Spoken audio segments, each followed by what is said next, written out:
Hey, what up, everybody? This is Steve Breach coming to you. 1:45 in the morning. I'm about to head in on call it a night and head off to bed.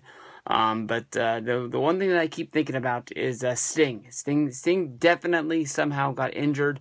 If you look throughout the internet, whether if you search over Twitter, it seems like every wrestling site has some sort of different story put up trying to bring people in, and some people say that Sting hurt his neck. Some people say that Sting hurt his back. Some say that Sting hurt his leg. But one way or another, Sting definitely got injured tonight. There's no way in the world that it was just part of the match. Definitely, Sting showed his age, being 56 years old, coming into WWE, main eventing a pay-per-view.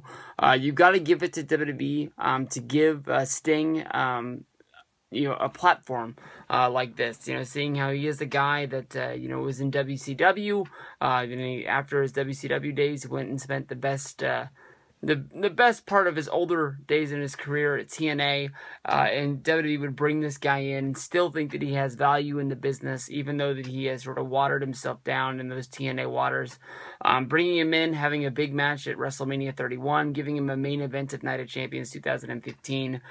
Definitely, he was, the main event, but he was the main thing people were talking about if Sting could really get it done. I honestly could tell you that the days leading up into Night of Champions, I thought there was no shot in hell that Sting was going to be winning the match at Night of Champions. But as, time ticked by, I kept thinking to myself, like, what if this guy really could get it done? What if they're really going into this place? But definitely, when Sting did his bump through the table, I don't know if he bumped his head and he sort of knocked himself out, or if he hurt his back going through the announce table. The story of the match definitely was his leg, and that seemed like the one thing that the trainers were really checking on. But, for the most, the best news that's out there on the internet, I normally go to the Wrestling Observer, and as of right now, they have a story that was put up. They said that Sting's injury was legitimate.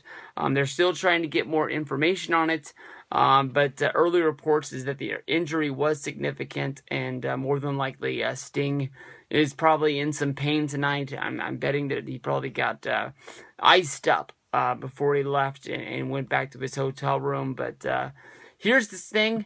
He wrestled one hell of a match. I can't tell you that it was a good match. It's possibly one of the worst wrestling's pay-per-view main events that we've seen in a good little while, but it is due to injury. You could definitely tell that something is wrong when Sting got the Scorpion Deathlock on Rollins before the finish. He didn't even really sit down. It had to have been one of the worst ones of his career, but we'll see. I doubt that Sting ever wrestles again. I thought that he was never going to wrestle again after WrestleMania 31. I would think that that was going to be it. And he'd go into the Hall of Fame at WrestleMania 32. I still think that's what's going to happen. But you never know. I mean, he got a lot of people talking for Night of Champions. So we have to see how bad this injury is tomorrow once they look into it and see where we go from here.